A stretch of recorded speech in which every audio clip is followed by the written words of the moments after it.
नमस्कार, मैं हूं आपके साथ गौरव राजेंद्र। बुलेटिन की शुरुआत करते हैं। मुख्यमंत्री योगी आदित्यनाथ ने साहिब श्री गुरु तेग बहादुर की 350वें शहीदी वर्ष पर बहादुर संदेश यात्रा का भव्य स्वागत किया। यह यात्रा श्री गुरु सिंह सभा नाका हिंडोला से प्रारंभ होकर गुरुद्वारा श्री शीशगंज साहिब की यह यात्रा दिल्ली के चांदनी चौक तक जाएगी। गुरु तेग बहादुर जी महाराज की 350वें बलिदान दिवस के उपलक्ष्य में उत्तर प्रदेश से दिल्ली के लिए जाने वाली इस बलिदान संदेश यात्रा के शुभारंभ कार्यक्रम में हमारे सभी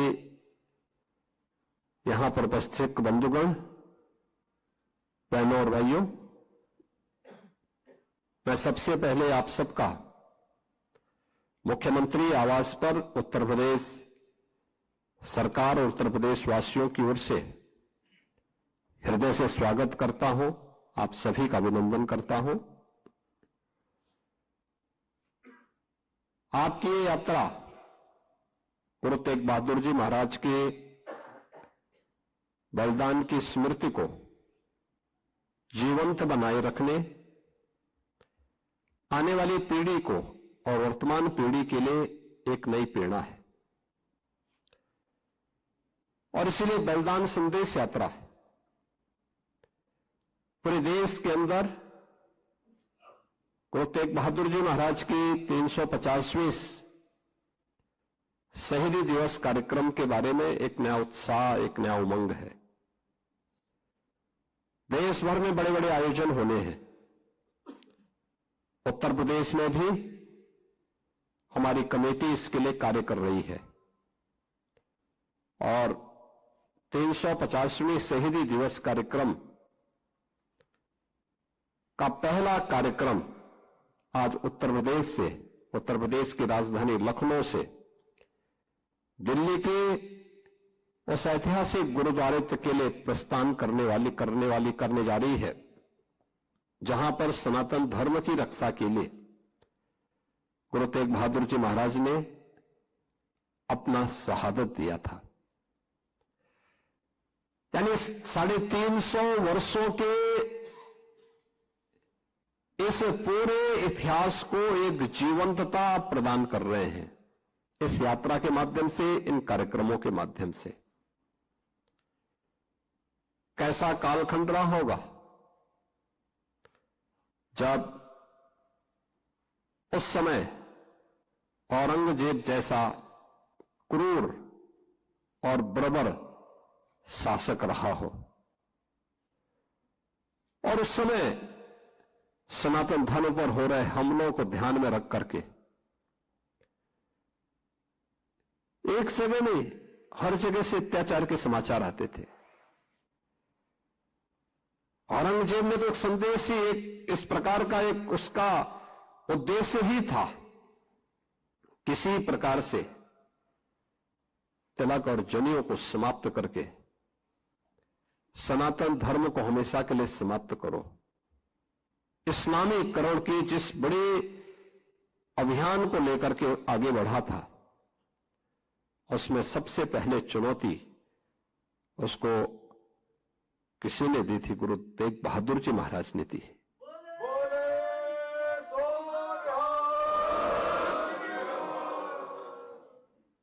आप याद करिए कि गुरु तेग बहादुर जी महाराज ने उस चुनौती को स्वीकार किया और क्या क्या अत्याचार नहीं हुए। भाई सतीदास के साथ में, भाई मतीदास के साथ में, भाई दयाला जी के साथ में किस किस प्रकार का अत्याचार हुआ, किस क्रूरता की सारी सीमाओं को तोड़ करके उन्होंने भय से, प्रलोभन से गुरु तेग बहादुर जी महाराज को इस्लाम स्वीकार करने के लिए दबाव बनाया। लेकिन वे अपने पद से कतई विचलित नहीं हुए। उन्होंने अपनी शहादत दी, लेकिन आने वाली पीढ़ी के लिए एक नई प्रेरणा भी दे दी। यही शहादत की परंपरा है जिस पर वर्तमान भारत की नींव खड़ी है। आज हम स्वतंत्र भारत में दुनिया की चौथी बड़ी अर्थव्यवस्था के रूप में अपने आप को स्थापित किए हैं। प्रधानमंत्री मोदी जी के नेतृत्व में भारत दुनिया की चौथी बड़ी अर्थव्यवस्था बनी है। पूरे देश और पूरी दुनिया के अंदर एक नया उत्साह है। इसकी नींव में इस शहादत है, वह बलिदान है जो चार साहबजादे देश और धर्म की रक्षा करने के लिए अपने आप को बलिदान करने में संकोच नहीं करते। और यही कारण है कि सत्य को कोई समाप्त नहीं कर सकता। हर काल, हर परिस्थिति में वह अपनी आपके अस्तित्व को बनाए रखता है। और यही तो हम सब देख रहे हैं। सिख गुरुओं का इतिहास भारत की उस सच्चाई को हम सबके सामने, देश और दुनिया के सामने प्रस्तुत करता है जिस इतिहास पर वर्तमान भारत की एक सुदृढ़ नींव खड़ी है। आज जब हम 350 शहीदी दिवस कार्यक्रम के व्यापक अभियान को लेकर के, संदेश यात्रा को लेकर के यहां से चल रहे हैं, याद करना जब हम आगे बढ़ते हैं तो हमारे सामने चुनौती भी उतनी कठिन होती है। मैं यहां धन्यवाद दूंगा लखनऊ के अपने गुरुद्वारा से जुड़े हुए, प्रबंधक कमेटी से जुड़े हुए सभी पदाधिकारियों को। मैंने जब पिछली बार एक कार्यक्रम में नाका हिंडोला में इस बात का उल्लेख किया था कि पीलीभीत और अन्य कुछ स्थानों पर कुछ धर्मांतरण की बातें सामने आई हैं। हम सरकार के स्तर पर तो कार्रवाई कर रहे हैं, आप भी इसमें थोड़ा सजग होइए। और यहां की टीम गई और घर वापसी के बड़े कार्यक्रम को उन्होंने वहां पर आगे बढ़ाया। आपने देखा होगा किस प्रकार की साजिशें हो रही हैं। अभी बलरामपुर में एक बड़ी कार्रवाई को हम लोगों ने आगे बढ़ाया है। आपने देखा होगा, उसने रेट तय किए थे। यानी कैसे धर्मांतरण के कार्यक्रम को आगे बढ़ाना है।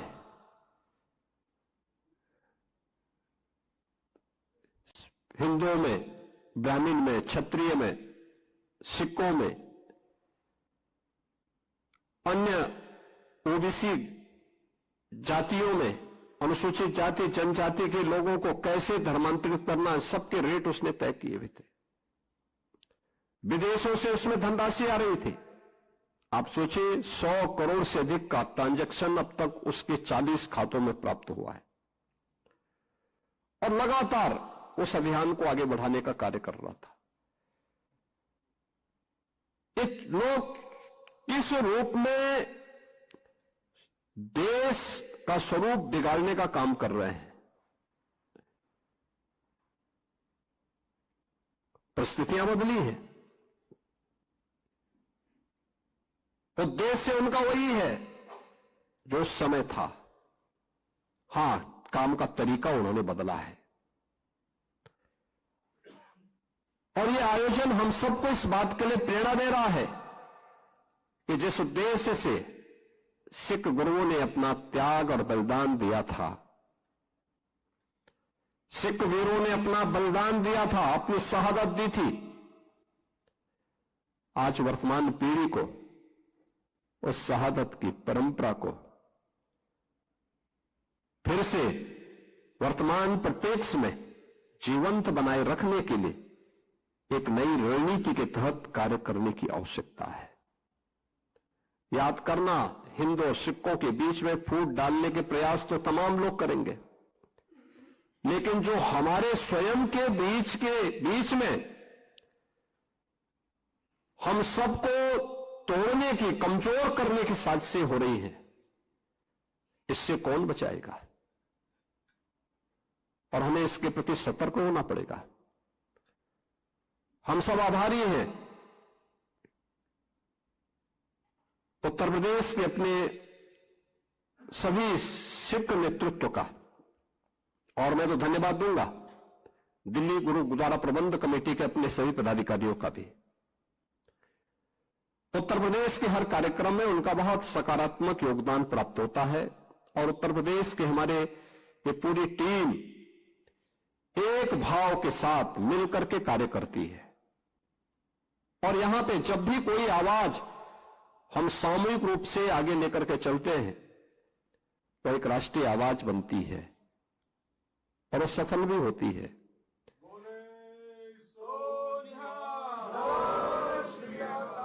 मुझे याद है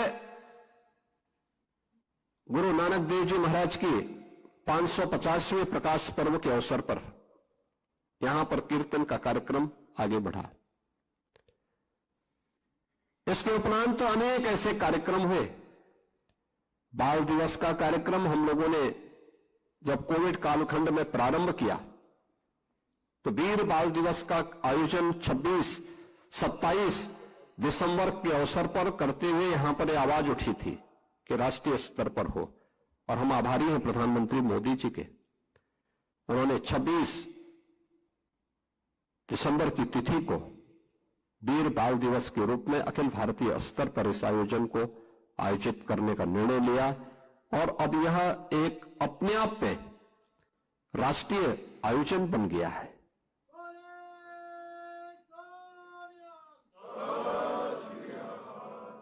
इतिहास को ऐसे ही जीवंत बनाया जाता है। उस सत्य को आने वाली वर्तमान पीढ़ी के सामने और आने वाली पीढ़ी के सामने इसी प्रकार के आयोजन के माध्यम से रखा जाता है, और ये उसी परंपरा का हिस्सा है। आज के इस अवसर पर संदेश यात्रा एक शुरुआत है, ये अंत नहीं है। ये 350वें शहीदी दिवस कार्यक्रम की एक शुरुआत है, और ये शुरुआत इस बात को बताती है कि 350वें शहीदी दिवस का कार्यक्रम उतना ही प्रभावी होना चाहिए, क्योंकि इससे संबंधित 2 मीटिंग मेरे साथ में हो चुकी है। आगे आने वाले समय में इसकी पूरी रणनीति के साथ, बड़े कार्यक्रम के साथ अच्छे कार्यक्रम होने चाहिए। गुरु तेग बहादुर जी महाराज से जुड़े हुए जो भी स्थल उत्तर प्रदेश में, वहां पर कैसे कैसे कार्यक्रम होने हैं, इसकी पूरी रणनीति अभी से तैयार होकर के अगर हम आगे कार्य करेंगे तो यह कोटि कोटि नागरिकों के लिए, भारतीयों के लिए एक नई प्रेरणा का केंद्र होगा। मैं इस शहीदी संदेश यात्रा को आज शुभारंभ करते हुए मुझे अत्यंत प्रसन्नता की अनुभूति हो रही है। मैं अपनी शुभकामनाएं देता हूं और विश्वास करता हूं कि यह यात्रा गुरु तेग बहादुर जी महाराज, सिख गुरुओं की उस महानता को, जिन्होंने देश और धर्म के लिए अपने आप को जिस भाव के साथ आगे बढ़ाया था, उससे हम सब एक नई प्रेरणा प्राप्त करेंगे। इस पूरे कार्यक्रम के प्रति मेरी मंगलमय शुभकामनाएं हैं।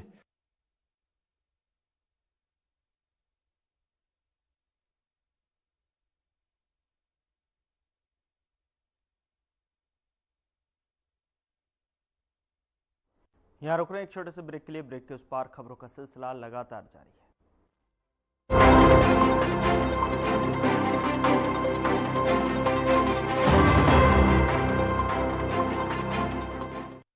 यशस्वी प्रधानमंत्री नरेंद्र मोदी जी के संकल्प सबका साथ सबका विकास को माननीय मुख्यमंत्री योगी आदित्यनाथ जी ने सामाजिक एकता एवं समरसता के उच्चतम मानदंडों के साथ बनाया है यूपी सरकार का मूल मंत्र। परिणाम स्वरूप 2017 के बाद उत्तर प्रदेश में सभी को मिले बिना किसी भेदभाव के रोजगार के समान अवसर एवं योजनाओं के लाभ। 8.5 लाख से अधिक सरकारी और 3,75,000 से अधिक संविदा पर नौकरी पाने वाले जहां निष्पक्ष और पारदर्शी प्रक्रिया के साक्षी बने, वहीं अनुसूचित जाति, जनजाति, पिछड़े एवं निम्न आय वर्ग के अभ्यर्थियों को मिला आरक्षण का संपूर्ण लाभ। प्रधानमंत्री गरीब कल्याण अन्न योजना, प्रधानमंत्री आवास योजना और जल जीवन मिशन से लेकर मुख्यमंत्री युवा स्वरोजगार और एक जनपद एक उत्पाद जैसी विभिन्न योजनाएं यूपी में अंत्योदय से सर्वोदय का सपना कर रही हैं साकार। काम दमदार, डबल इंजन सरकार। ब्रेक के बाद स्वागत है आपका। खबरों में आगे बढ़ते हैं। धर्मांतरण के मुद्दे पर सीएम योगी बोले और कहा कि अवैध धर्मांतरण के खिलाफ कार्रवाई हो रही है। अनुसूचित जाति का धर्मांतरण कराया जा रहा है। हम सबको तोड़ने की साजिश हो रही है। भय और लालच देकर धर्मांतरण कराया जा रहा है। देश का स्वरूप बदलने की कोशिश हो रही थी। धर्मांतरण के लिए विदेश से पैसे आ रहे हैं और 100 करोड़ से अधिक ट्रांजैक्शन उसके 40 खातों में होने का पता चला है। जब पिछली बार एक कार्यक्रम में नाका हिंडोला में इस बात का उल्लेख किया था कि पीलीभीत और अन्य कुछ स्थानों पर कुछ धर्मांतरण की बातें सामने आई हैं। हम सरकार के स्तर पर तो कार्रवाई कर रहे हैं, आप भी इसमें थोड़ा सजग होइए। और यहां की टीम गई और घर वापसी के बड़े कार्यक्रम को उन्होंने वहां पर आगे बढ़ाया। आपने देखा होगा किस प्रकार की साजिशें हो रही हैं। अभी बलरामपुर में एक बड़ी कार्रवाई को हम लोगों ने आगे बढ़ाया है। आपने देखा होगा उसने रेट तय किए थे। यानी कैसे धर्मांतरण के कार्यक्रम को आगे बढ़ाना है।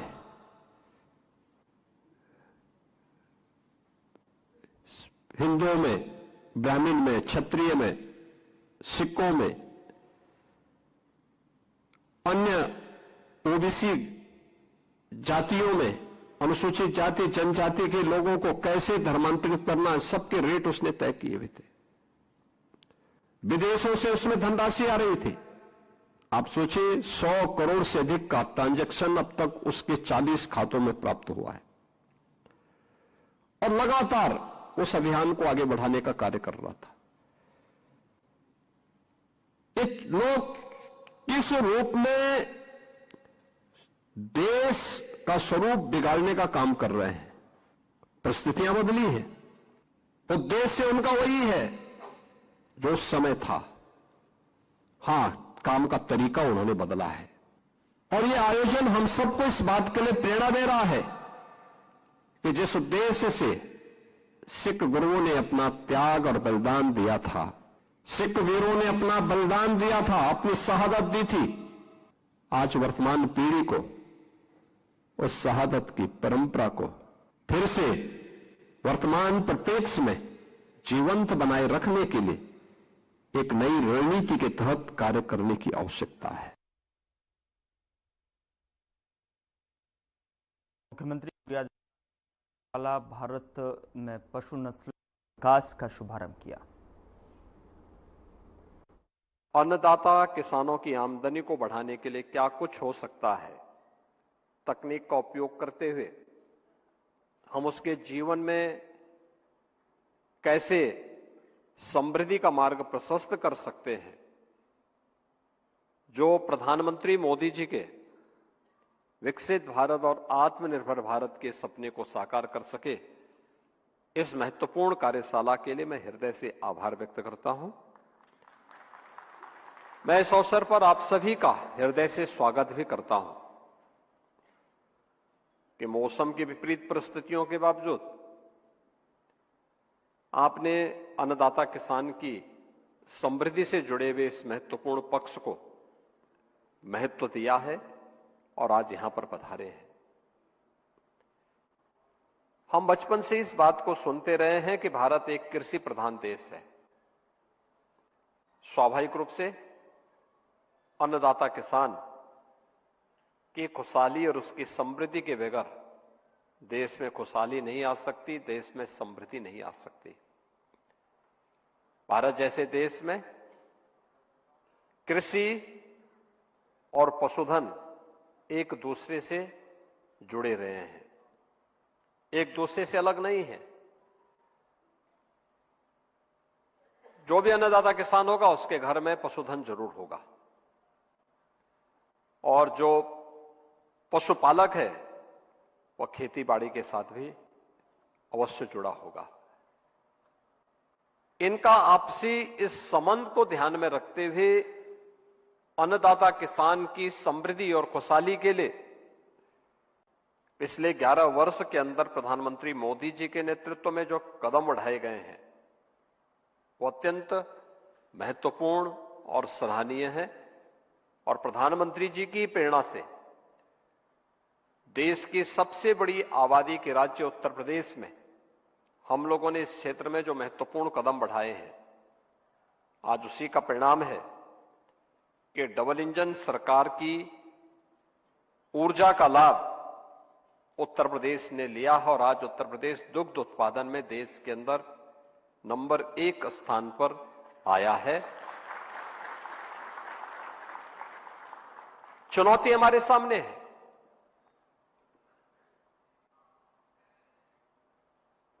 एफएमडी का, फुट एंड माउथ डिजीज के बारे में, जिसको आप खुरपका मुंहपका की बीमारी कहते हैं, इसके वैक्सीनेशन के कार्यक्रम प्रारंभ हुए, बीच में उसको फिर रोका गया। और मैं धन्यवाद दूंगा माननीय केंद्रीय मंत्री श्री राजीव रंजन सिंह जी को कि उन्होंने सैचुरेशन के लक्ष्य को प्राप्त करने के लिए आज अपना आश्वासन यहां पर हमें फिर से दिया है। और हम इस बात के लिए आश्वस्त करेंगे कि अपने पशुधन को हम पूरी तरीके से एफएमडी मुक्त बना करके यहां के पशुपालकों के जीवन में खुशहाली लाने में पूरा योगदान देंगे। उत्तर प्रदेश ने इस दिशा में जो प्रयास प्रारंभ किए हैं, हमारे मंत्री जी ने अपने विस्तृत वक्तव्य में उन सब बातों का उल्लेख भी किया, और उसके बारे में हम क्या क्या कार्यक्रम बना रहे हैं। लेकिन मेरा एक आग्रह होगा कि इस पे जरूर विचार करने की आवश्यकता है कि पशुधन का संबंध वहां के जो क्लाइमेटिक जोन है उसका भी उस पर असर पड़ता है। उसके पालन, उसके रखरखाव और उसकी नस्ल, उस पर भी पड़ता है। अगर हम उस पर भी ध्यान दें, जैसे यहां पर मैं उत्तर प्रदेश की बात करता हूं, आप अलग अलग क्षेत्रों में जाएंगे, अलग अलग प्रकार का गोधन यानी गोवंश का पशु वहां पर आपको देखने को मिलेगा। जिन्होंने प्रयास किए, स्थानीय स्तर पर प्रयास किए उनकी नस्ल को सुधारने के लिए, वे देसी पद्धतियां थी, उन्होंने उसकी अच्छी नस्ल को भी आगे बढ़ाने में सफलता प्राप्त की। जो लोग उस दिशा में प्रयास नहीं कर पाए, वहां पर पशुधन काफी पिछड़ा हुआ था। और आज के समय में बहुत सारी ऐसी स्थानीय नस्लें हैं जो लुप्त प्राय की ओर हैं। उस पर अगर हम ध्यान देंगे तो हम एक अस्थायी समृद्ध निधि वहां के पशुपालकों को दे सकते हैं, जो आसानी से वहां की जलवायु अनुकूल वातावरण में अच्छी पैदा उनके माध्यम से अब दे सकते हैं। तकनीक का उपयोग करते हुए आज की वर्तमान चुनौतियों में हम वहां के इस